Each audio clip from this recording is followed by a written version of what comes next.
Alors, je suis arrivé à Fréquence Gay au tout début de Fréquence Gay officielle, c'est-à-dire septembre 1981, et rue de Belleville, dans la plus modeste de nos adresses, puisque c'était guère qu'un petit studio au dernier étage d'une tour qui appartenait au GAN, d'ailleurs.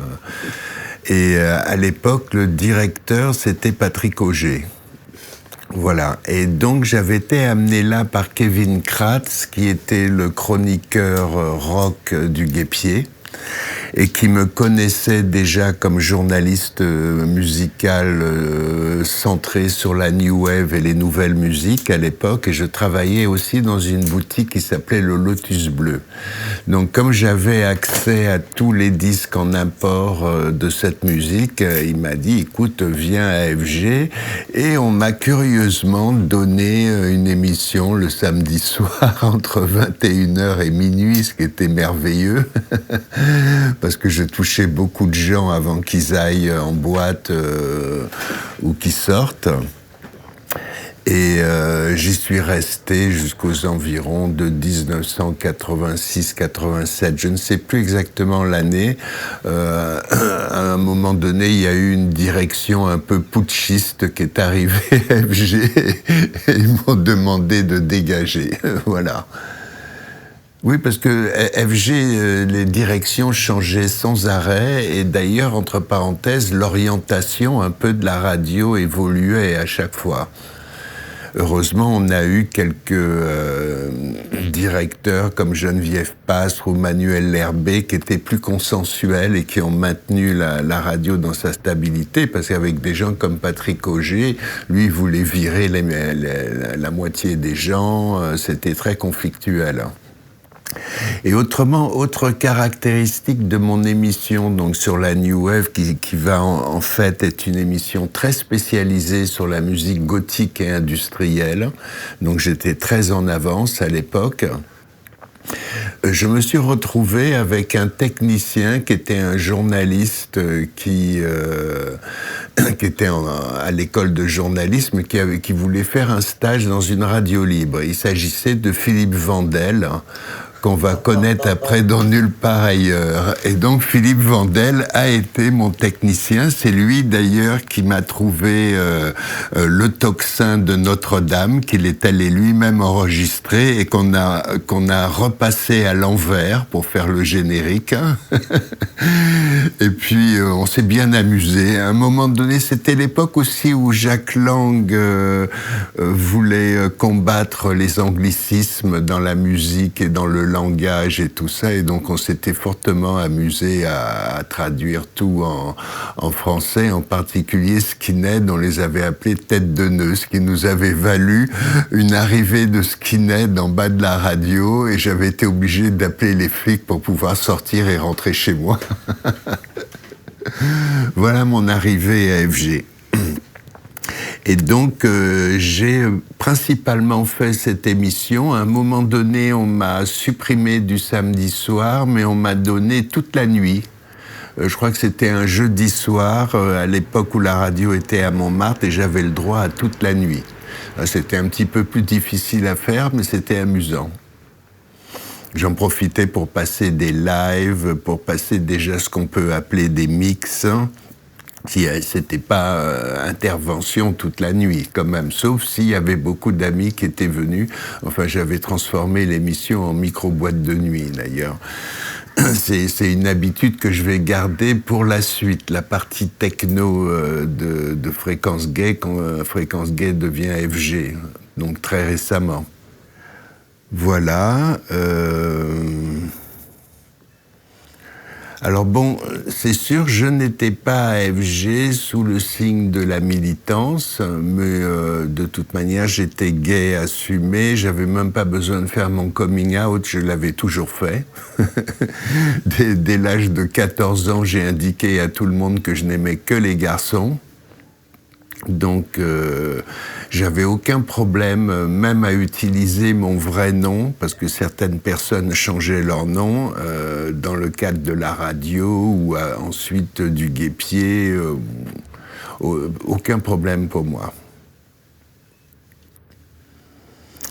Autrement, c'est vrai que FG a fait quelques fêtes et une fois j'ai fait la programmation de l'une d'entre elles. C'était une fête qui était donnée au Bataclan. Et à cette époque, j'ai fait jouer les Rita Mitsuko, qui étaient rigoureusement inconnus. C'était l'époque où ils venaient sur scène avec des maquillages de grands brûlés. Leur musique était entre musique industrielle et chansons françaises. C'était pas encore Marchiabella, quoi. Et donc on a fait jouer l'Erita Mitsuko, Sappho, pour les plus connus, et tous les autres c'était des groupes français de New Wave de l'époque, les Panoramas, les Louis XVI, ce genre de gens. Voilà. Et donc je n'étais pas donc dans l'esprit militant, mais ça me dérangeait pas du tout, quoi. La seule chose qui m'agaçait, c'était que ça donnait lieu à des polémiques un petit peu stupides permanentes dans la radio, quoi. La radio était très, très remuante à l'époque, hein. Il y avait des gens qui voulaient donner une image très consensuelle et très officielle des gays, d'autres qui voulaient accentuer le côté communautariste. Enfin voilà, c'était des petites batailles de pouvoir permanentes. Et j'ai conservé d'ailleurs quelques liens avec quelques personnes qui ont fait partie de l'histoire, mais c'est vrai qu'il n'y a pas eu trop de suite à cette histoire de ce côté-là. Les gens qui parlaient de New Wave, on était plusieurs. Il y avait Laurent Saloir, Marc Rousselet, moi, il y avait 2 ou 3 autres personnes. On avait formé une espèce de petite famille où on s'invitait dans nos émissions respectives. Mais après, tout le monde est parti, chacun dans sa direction.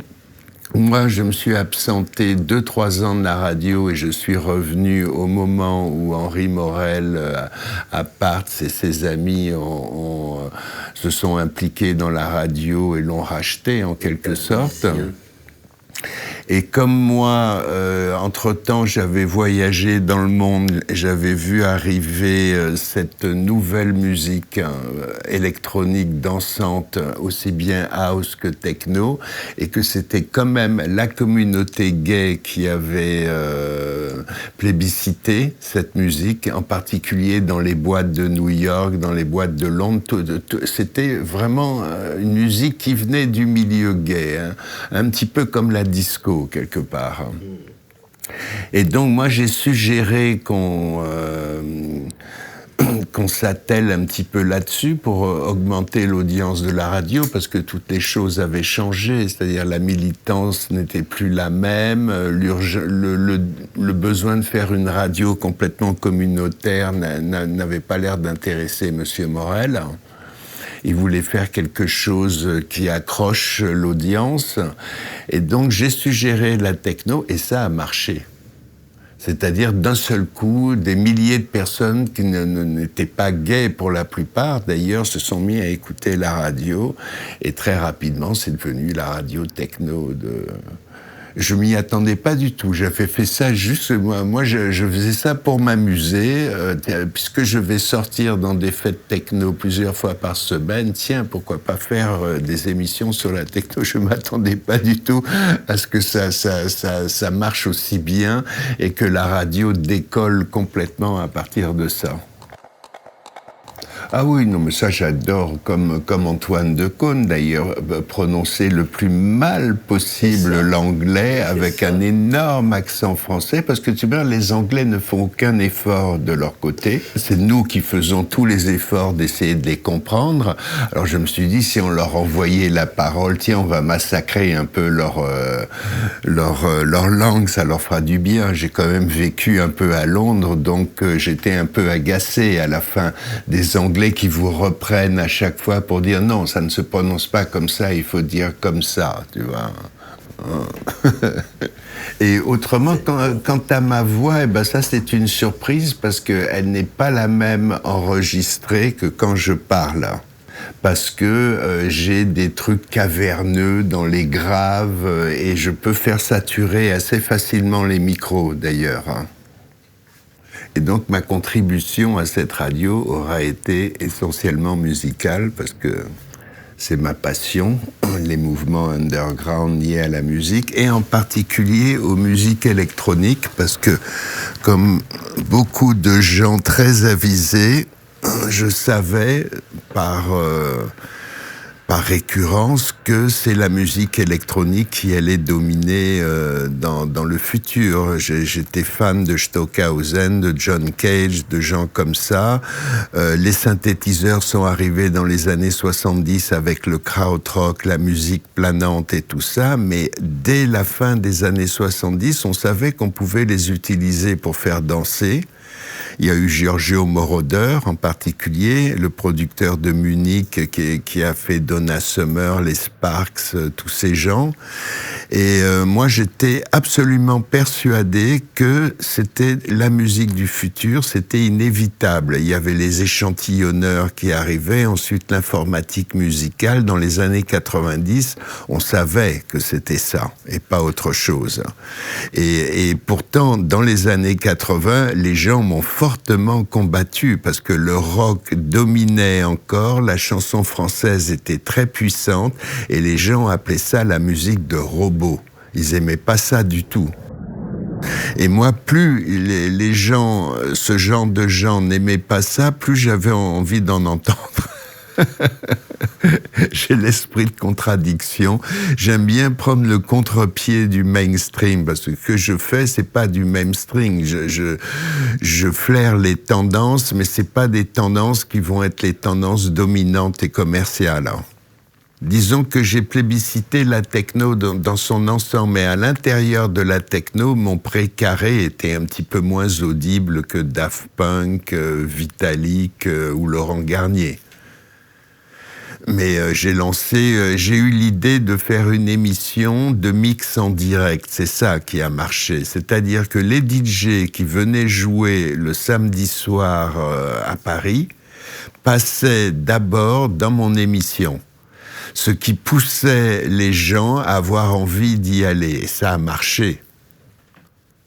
Ça n'avait jamais été fait, quoi. Donc on a fait venir Jeff Mills, Lenny D, Ralphie, enfin toute la techno américaine et anglaise, internationale a défilé. Et au début donc de ces émissions, on mélangeait tous les styles.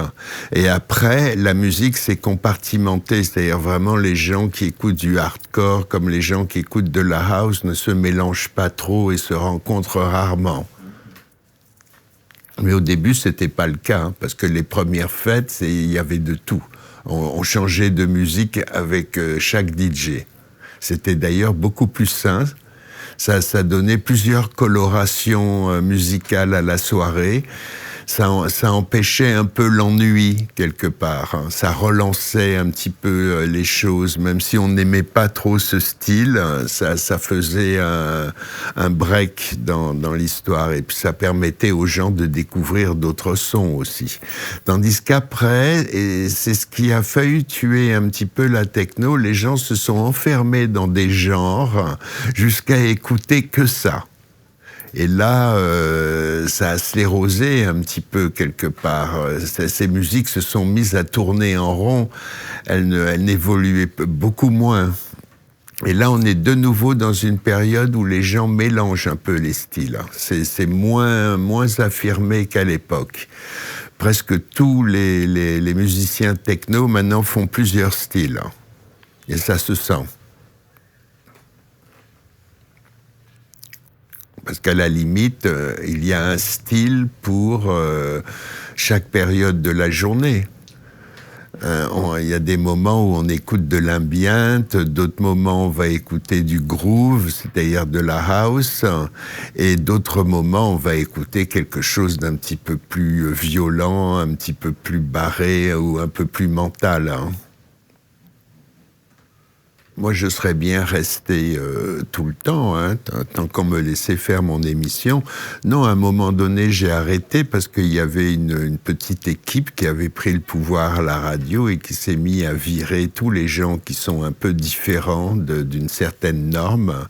Et donc, on a été convoqués comme ça et tous virés. Et ben, ça a été que 3 ans, en fait, puisque Pablo m'a rappelé 3 ans plus tard pour que je vienne donner un coup de main pour la musique au moment du changement de direction de FG après l'expérience de Future Génération. Mon Future Génération, je n'y suis pas allé puisque comme j'étais au Guêpier Hebdo et pareil, j'ai quitté le Guêpier Hebdo, je n'avais pas spécialement envie de me retrouver là-bas. Gérer un journal et gérer une radio, c'est pas du tout la même chose, hein. Et de toute manière, FG a lancé des tendances. Par exemple, dans mon émission Vaudou, je plébiscitais beaucoup un groupe qui s'appelait Human League, qui faisait de la musique industrielle. Et à un moment donné, ils en ont eu marre de crever de faim et ils ont sorti ce tube Don't You Want Me et j'avais réussi à le pousser pour qu'il devienne l'hymne de la radio. Quand la radio s'était fait retirer sa fréquence, on avait fait une manifestation et tout le monde chantait Don't You Want Me dans la rue, c'était très amusant. Donc c'est créé à cette époque un son électro purement gay dont l'artiste le plus célèbre c'est Bronski Beat, par exemple. C'est pas ce que je préfère dans le tas, mais c'était eux les plus célèbres. Il y avait Boy George aussi. Et moi, mon émission, par contre, elle était vraiment très radicale et c'était pas seulement tourné vers les gays, j'étais tourné vers tout le monde, hein. J'ai jamais, à Fréquence Gay, fait une émission en disant, voilà, c'est une émission totalement queer, nous sommes tous queer. Non, c'est une émission musicale, c'est un groove, c'est gay-friendly, mais il y a pas d'étiquette. Voilà, mais c'était un espèce de public branché qui était en train de se créer, dont près de la moitié des gens étaient gays ou gay-friendly, d'ailleurs. Je connaissais ce public et j'ai eu aucun mal à le trouver.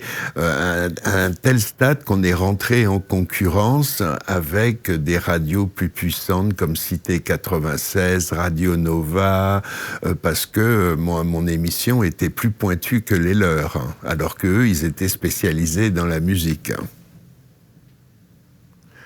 On a eu quelques rivalités, souvent, avec Radio Nova. Rien de bien méchant, mais il y avait de la rivalité. C'est-à-dire qu'ils m'ont dit, ouais, tu nous forçais à nous creuser les méninges, hein, quand même. Et c'était une époque où la musique n'était pas encore aussi importante qu'elle ne l'est aujourd'hui.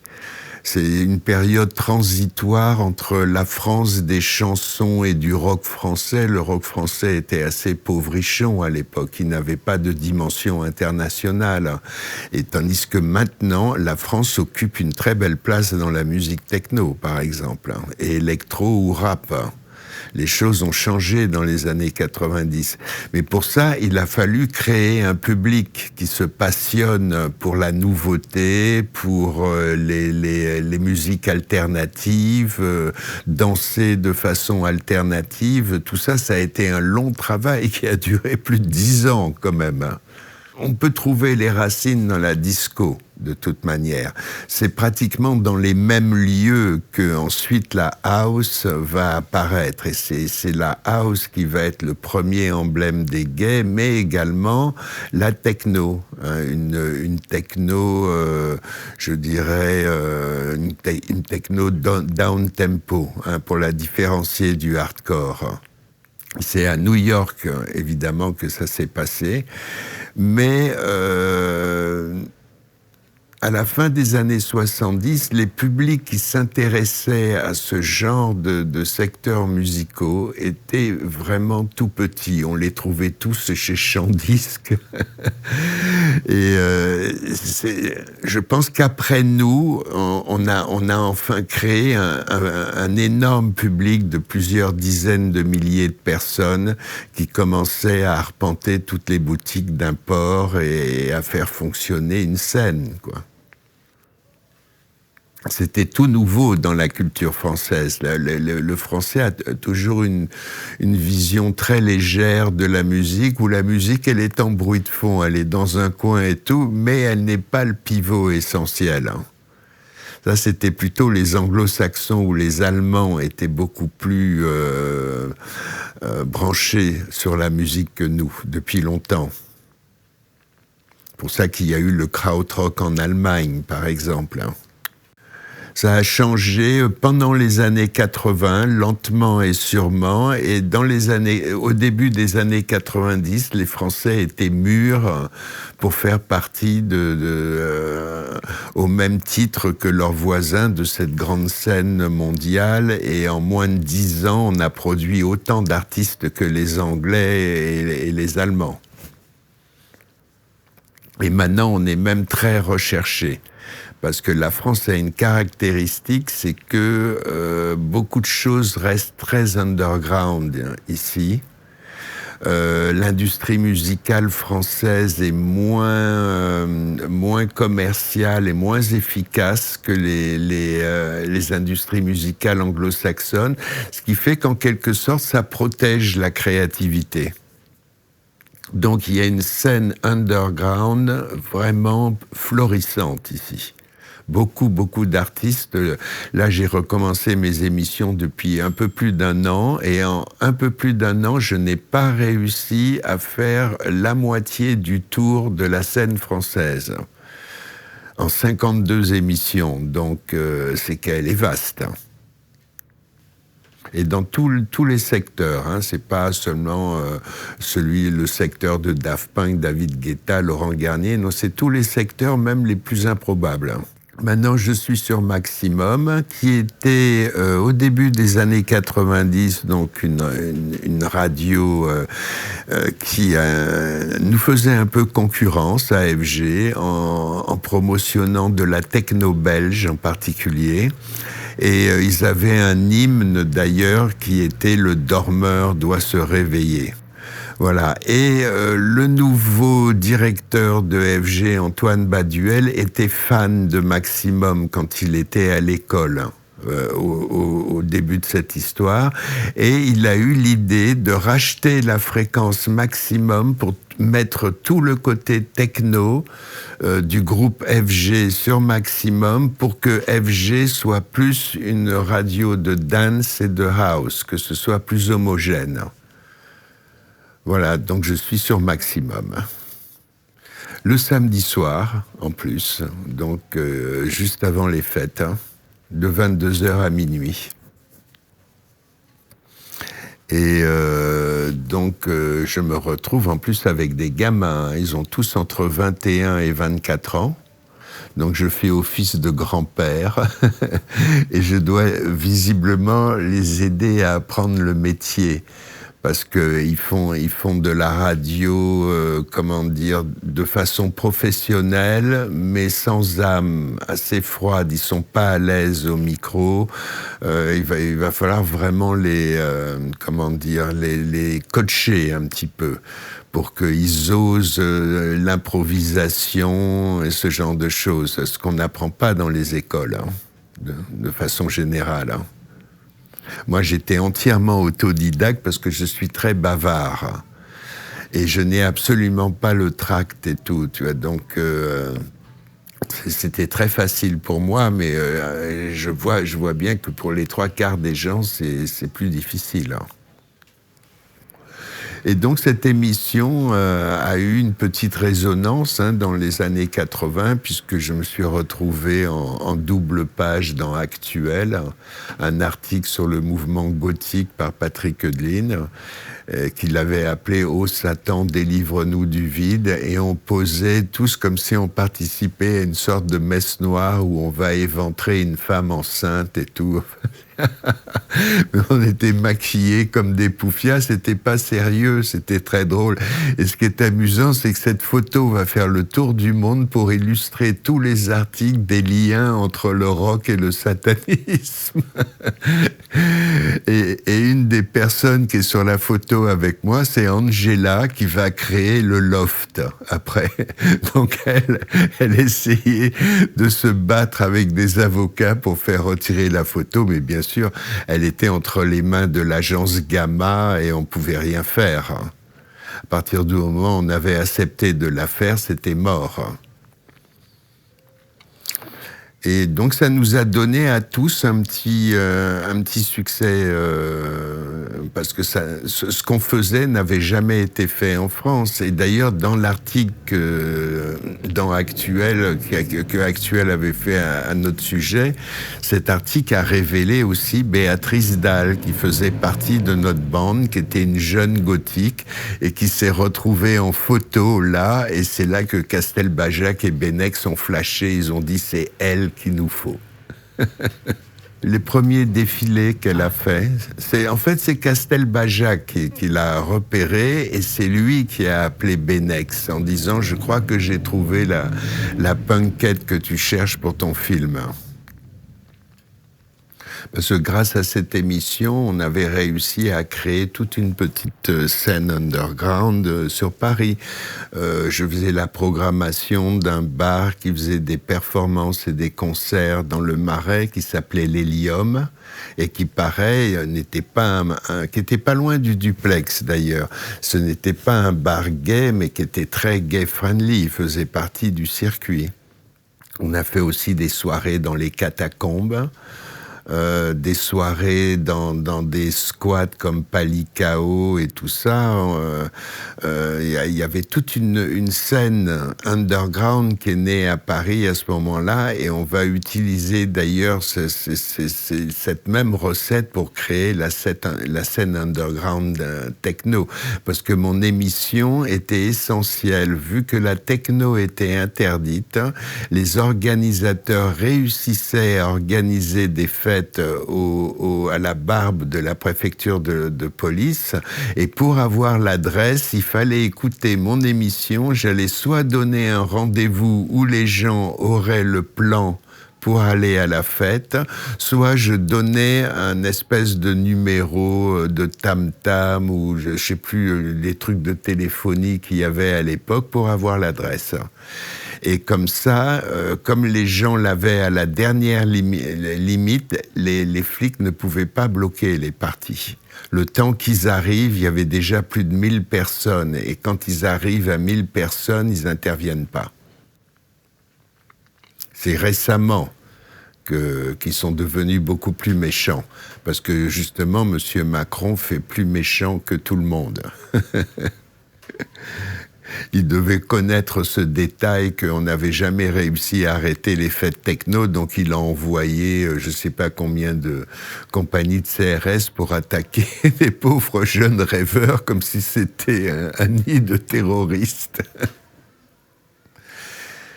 Et donc, quelquefois, c'était un tout petit peu conflictuel avec certaines personnes de la radio. La plupart d'entre eux, ça allait, mais il y en a quelques-uns, comme Patrick Auger, qui aimait pas trop ce qu'on faisait. Lui, il voulait faire une radio beaucoup plus commerciale. Après, il va s'associer avec David Girard et tout ça. Ou alors même Henri Morel, au départ, il voulait faire aussi quelque chose de très, très consensuel. Il a été dépassé par la vague techno et il a fini par rentrer dedans parce que Technicart était là, mais on écoute FG du soir au matin pour savoir qu'est-ce qui se passe dans cette ville.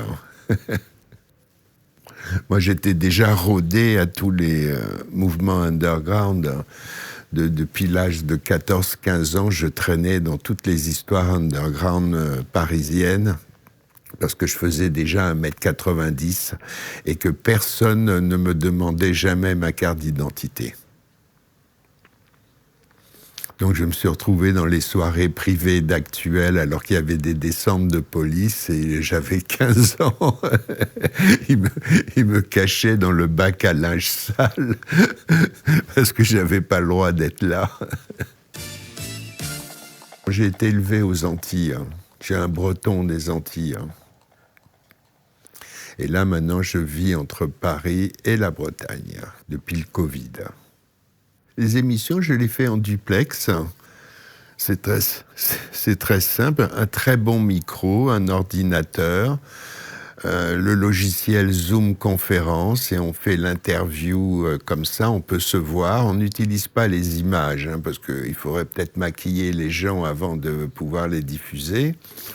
Mais ça permet d'avoir un contact visuel avec l'artiste, et autrement, les morceaux et les mix sont envoyés par WeTransfer. Donc, c'est très facile à faire. C'est préenregistré. 2 jours avant l'émission. Presque tout, maintenant, à FG Maximum est préenregistré, même quand on a l'impression que c'est du direct, c'est-à-dire qu'il y a un DJ qui joue, il faut savoir que ce DJ a été enregistré quelques heures ou quelques jours auparavant. Parce que Maximum et FG se partagent le même studio. Donc ce serait très difficile que toutes les émissions soient en direct. Alors pour ce qui est de la militance à la radio, moi je ne m'intéressais pas tellement à la militance traditionnelle des associations gays et tout, mais plutôt à celle que pratiquait Pablo, qui était un petit peu plus bordélique, un petit peu plus poétique. Donc on a tout de suite sympathisé quand on est arrivé là-dedans, parce que il y avait quand même beaucoup de gens dans cette radio, puisque ça représentait un petit peu toutes les tendances du milieu, qui étaient très conformistes et qui avaient du mal à sortir d'une façon conformiste de se présenter, alors que quand on fait un média gay, il faut absolument qu'il y ait une coloration gay, quelque chose de fun, d'amusant. On peut pas se présenter comme des gens tout à fait normaux. Ça aurait été très chiant, quoi. Et donc, je ne m'intéressais pas trop à la militance traditionnelle. Ce qui m'intéressait, c'était de faire un petit peu les cons, ce qu'on faisait d'ailleurs dans toutes les Gay Pride, que ce soit un maximum fun. C'est-à-dire, c'est en insistant sur le côté ludique du mode de vie gay, de ce que l'on écoute et comment on danse dessus et comment on fait la fête, qu'on a fini par capter les gens à un moment donné. Et puis aussi avec les petites annonces. Ça, c'était très amusant. Tout quand elles étaient faites de façon destroy par Pablo ou Jean-Luc Hénig, là c'était drôle. Ce qu'on a retiré de tout ça, on s'est bien amusé, on a bien fait les cons. Il y a même une fois, on a fait une émission et toute la bouteille de whisky est tombée dans la table de mixage. Curieusement, ça n'a pas disjoncté et on était tous là en disant je vous assure qu'il y a au moins 1 litre de whisky dans les circuits et tout. Curieusement, ça marche et tout ça. Non, mais c'était drôle, ça montrait, à l'époque, il y avait un côté très bordélique qui va vite changer, c'est-à-dire le fait de fumer dans les studios, de boire dans les studios va être vite interdit après dans la future Radio FG. Surtout qu'au début de Radio FG, il y avait un soir dans la semaine où j'invitais toute la scène parisienne à passer à la radio, donc c'était devenu une vraie boîte de nuit. De toute manière, au moment des radios libres, tout était très bordélique. On naviguait à vue, les directions des radios avaient tendance à changer, on s'ennuyait pas. Tous les ans, c'était une autre histoire avec un autre habillage sonore, d'autres gens, une autre ambiance, plus ou moins bonne, mais de manière générale, c'était drôle. Je dirais, c'était un hôpital psychiatrique par moment quand même, hein. Et très centré sur les petites annonces. Donc les petites annonces, le moment des petites annonces, c'était le buzz, parce que même les hétéros, ils écoutaient.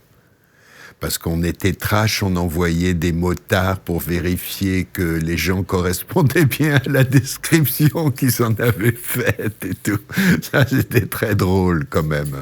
Au niveau musical, il y avait quelques copains dedans qui faisaient des bons trucs, mais la moyenne de la musique, c'était pas trop ma tasse de thé. Il y avait beaucoup de gens qui voulaient mettre en avant des choses à mon goût qui étaient un petit peu trop commerciales et qu'on entendait de toute manière sur toutes les autres radios. Donc je ne voyais pas l'intérêt.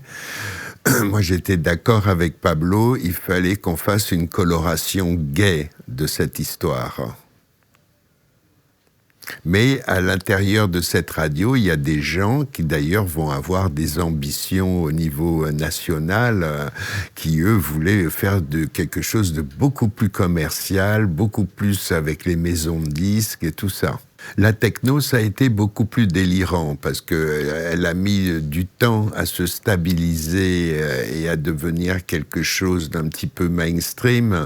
Donc il y a eu 7 ou 8 ans de bordel indescriptible où à peu près n'importe quel genre musical pouvait devenir énorme et disparaître. Et c'était très amusant. En plus, tout le monde était complètement défoncé, donc c'était encore plus drôle. C'est un mouvement psychédélique. C'est une musique psychédélique, donc c'est une musique qui a été créée avec la consommation de certaines drogues, dont l'ecstasy. Mais pas seulement, l'acide aussi, qui est revenu discrètement. Donc oui, ça avait une grande importance. Même certaines personnes sont plus péremptaires que monde, ça n'existerait pas autrement. Un petit peu comme le jazz dans les années 50, à l'époque de Boris Vian, ils étaient tous défoncés. Faut quand même le savoir. Et ils venaient à Paris parce qu'il était plus facile de trouver certains produits à Paris qu'à New York. Les jazzmen américains. Et les gens étaient défoncés, mais c'était pas non plus de la drogue dure. Donc c'était plutôt fun, c'était plutôt drôle. Les gens tiraient des têtes pas possibles, faisaient des paranos, il arrivait des gags très drôles. À un moment donné, on construisait les studios et un jour, ça n'avait pas été stabilisé, tout s'est écroulé sur nous. Et le technicien a vu toutes les parois du studio nous tomber dessus et on a continué l'émission sous la table, à quatre pattes. Comme c'était pas filmé, personne ne se doutait de rien, mais on était à quatre pattes en attendant qu'ils arrivent à tout déblayer pour nous sortir de là, quoi. Et toute la radio était comme ça. Autrement, pour ce qui est des supports que j'utilisais, au départ, c'était des vinyles, mais il y avait des cassettes aussi. Dans la New Wave, il y avait une grande importance des cassettes, et puis pour certains lives que je diffusais, des bandes. Et après, le matériel va se diversifier, ça va être principalement des CD, mais aussi du DAT pour certaines musiques techno.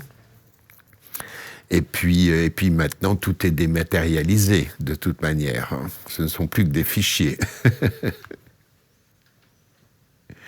Et ce qui est dommage, c'est qu'on n'a pas tout conservé parce que la radio avait tellement peu d'argent qu'elle n'avait pas les moyens d'acheter les bandes suffisantes. Donc moi, j'en ai quelques-unes parce que je les ai payées de ma poche. Mais les directions même de Radio FG d'Henri Morel et ça, au départ, n'avaient aucun budget pour ça, ce qui fait que moi, j'ai gardé tous les mix. Et si jamais ils me les réclament, je leur sors une facture de cassettes DAT, parce qu'elles ne sont pas données non plus. Donc, c'est le seul truc que je regrette, c'est qu'il n'y avait pas une bande de gens qui décident d'officialiser un peu plus ça et de garder, d'archiver un petit peu la radio. Hein, il faisait comme si c'était quelque chose d'intemporel, et d'éphémère, que ça n'avait pas d'importance, et c'est bien dommage. Hein. Donc bien sûr, il y a plein d'enregistrements, mais pas forcément de la meilleure qualité, quoi. Fréquence Gay et Carbone 14 étaient les deux enfants turbulents, hein, de la bande FM. Ensuite, il y en avait d'autres comme les Libertaires ou des gens, mais qui avaient moins d'audience que nous. C'était beaucoup plus confidentiel, les autres. Parce que FG, à un moment donné, grâce aux petites annonces et tout ça, on a eu 400 000 auditeurs au moment des manifs. Voilà. Pendant 2 ou 3 ans, FG était dans le peloton de tête. Parce que de toute manière, tout le monde trouvait son bonheur. Il y avait des émissions de musique classique, de toutes sortes de chansons françaises, de toutes sortes de rock. Il y avait vraiment à manger pour tout le monde. Donc, en quelque sorte, on avait réussi à faire quelque chose d'universel sans qu'il y ait une ligne dominante. Et puis, au final, ça amusait les gens d'écouter des choses qu'ils n'ont pas l'habitude d'entendre, quoi. Une fois, alors là, ça a été ma surprise. Une des nuits où je faisais mon émission, je reçois un coup de téléphone d'une vieille dame, c'était Arletty. Elle écoutait Radio FG et mon émission, là, pour elle, c'était de la science-fiction. Elle adorait. Ah bon, on s'est beaucoup amusé. Et en plus de ça, ça m'a permis de me faire connaître, parce que c'est pas en étant un petit pigiste dans les revues rock ou new wave de l'époque que j'aurais pu atteindre un tel niveau de notoriété. C'est pas la presse qui m'a rendu célèbre, hein. C'est la radio, parce que j'avais une voix qui passait bien. J'avais une espèce de voix caverneuse, très calme et tout ça. Je dois tout à cette radio, d'une certaine manière. Et à FG, ça va être encore plus. Là, j'ai été franchement dépassé par les événements. Je me retrouvais en une sorte d'Evita Peron de la techno.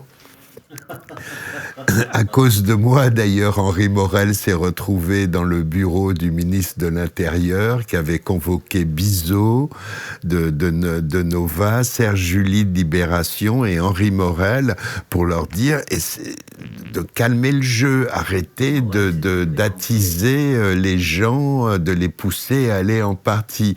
Et Morel, jusque-là, avait été un petit peu frileux sur ce côté-là. Il est sorti en disant « Ah non, en avant toutes !»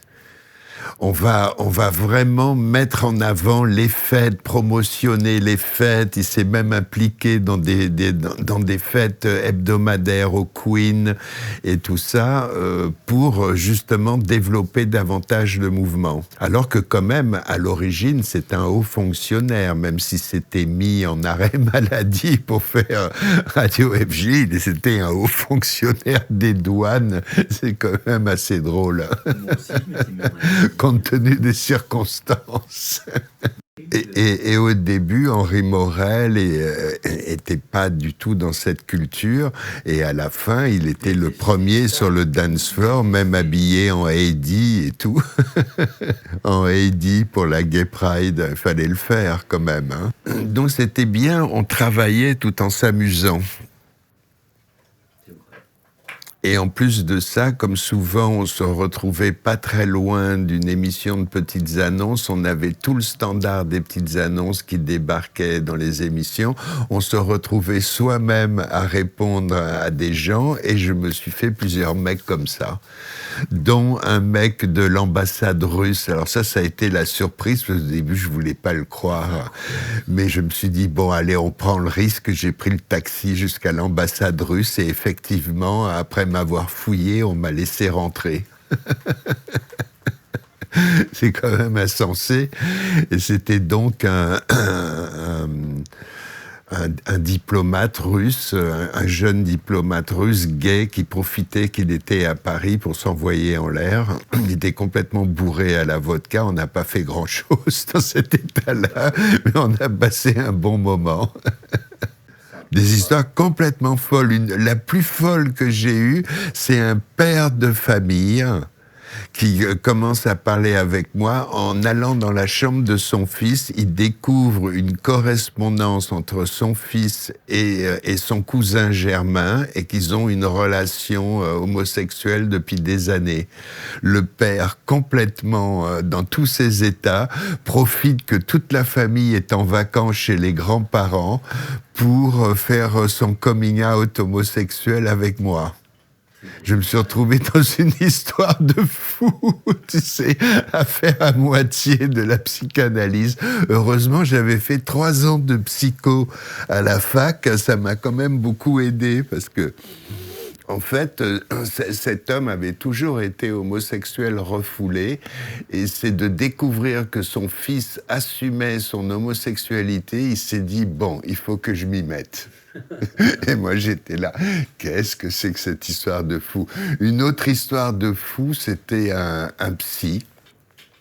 Je ne sais plus s'il était psychanalyste ou psychiatre. En tout cas, il avait des médicaments. Et il nous invitait pour l'after de mon émission Vaudou qui durait de minuit jusqu'à 6 heures du matin. Et il nous a invités 3 ou 4 fois à faire l'after chez lui toute la matinée après l'émission. C'était une histoire de fou aussi. Et donc, tout ça, ça rendait FG plaisant quand on allait à FG, sauf très rares fois, on se faisait jamais chier. Il y avait des gens à rencontrer, il y avait des fêtes où se joindre, enfin, il se passait toujours quelque chose, plus tous les bordels de la radio qui étaient assez drôles. On était rarement clair, hein, on était presque tout le temps bourrés dans cette radio. Et les gens aimaient... la radio s'appelait Fréquence Gay, mais G-A-I-E, on insistait. Et puis surtout, c'est ce que voulaient les gens, une radio où on se marre, où il y ait de la bonne humeur et de la légèreté. Les années 80 étaient déjà des très mauvaises prémices de notre époque actuelle. C'était la crise économique, les gens étaient dans l'héroïne. C'est une époque assez noire quand même. D'ailleurs, beaucoup de gens des années 80 ont mal fini. Il y avait une sinistrose là-dessus. Le sida est arrivé, transformant l'histoire en cauchemar. Et c'est la techno et la house qui ont été programmées par les boîtes anglaises et américaines pour sortir les gens de la sinistrose. Didier Lestrade l'a très bien prouvé, la techno est vraiment liée au sida. C'est grâce au sida que la techno a existé. Un besoin de faire absolument la fête, et on va mettre même la musique tellement forte que plus personne ne pourra discuter ni se plaindre. Le but, c'était danser. Danser pour oublier. Comme moi, à la limite, je me suis aperçu que je n'étais pas forcément quelqu'un pour écrire, parce que comme j'avais fait des études de lettres, j'avais une écriture un peu complexe et un peu baroque. Et il y avait des gens qui m'avouaient qu'ils n'avaient pas tout à fait compris ce que j'avais voulu dire. Donc j'avais pas un langage direct pour parler aux gens. Et puis surtout, ce que j'ai découvert dès le départ, je n'ai pas le trac. Le trac que j'ai, c'est rien par rapport à la plupart des gens, parce que j'interviewais des jeunes groupes, je leur posais une question et je voyais le pauvre garçon... Il n'arrivait pas à sortir un mot, et moi j'arrivais à improviser. Et puis je m'attendais pas du tout à ce que ça marche. J'étais venu par curiosité en disant, de toute manière, si c'est la catastrophe, il y aura très peu de gens qui le sauront. Et en fait, non, dès le départ, ça a super bien fonctionné. C'était le fait que c'était une association, donc une structure assez mouvante, tu vois, qui a mis la radio en péril, en fait, puisque elle passait de main en main, et rapidement, c'est devenu un gouffre financier et un peu n'importe quoi. Maintenant, par contre, c'est une structure un petit peu trop officielle. Que dire? Ben, écoute, c'était une excellente expérience. Moi, personnellement, ça s'est très bien passé pour moi. Ça m'a permis de me faire connaître durablement dans tout Paris et même dans toute la France, puisque les gens s'échangeaient mes cassettes en province. C'est là où j'ai retrouvé d'ailleurs toutes les émissions, chez des particuliers. Et bon, la première période de Fréquence Gay était vraiment amusante. On était une des rares radios avec, je dirais, Radio Ivre, Carbone 14 et Radio Nova à proposer quelque chose de nouveau, une approche différente dans écouter et diffuser de la musique et des informations. Alors que beaucoup de ces petites radios libres essayaient d'être des mini-européens et des choses comme ça, et ça, c'était pathétique. Et il y a beaucoup de gens, d'ailleurs, de la radio qui vont ensuite faire carrière plus officiellement, comme Bertrand Mosca, Didier Varro, Alex Taylor, et Laurence Alloire, qui est sur RFI pour les musiques du monde, maintenant. Après avoir été sur Oui FM, sur Radio Libé, enfin sur tout plein de choses. Et au départ, aussi bien Laurence que moi, on était venus juste pour se défouler et s'amuser. On pensait pas une seconde que 40 ans plus tard, on serait toujours devant un micro. Mais bon, on était déterminés, on était des passionnés, quoi. On trouvait que, justement, la présentation et la diffusion de musique étaient nulles en France et que tout était à revoir, et c'était exactement ce qu'il fallait faire. Il y avait un style Fréquence Gay, celui de faire le show un peu. À un moment donné, de prendre le micro à la main et vraiment de faire le show. Et Laurence, elle continue à faire ses bordels comme ça à RFI. Elle est debout avec le micro à la main. Ben, c'était toute l'époque qui était comme ça, de toute manière.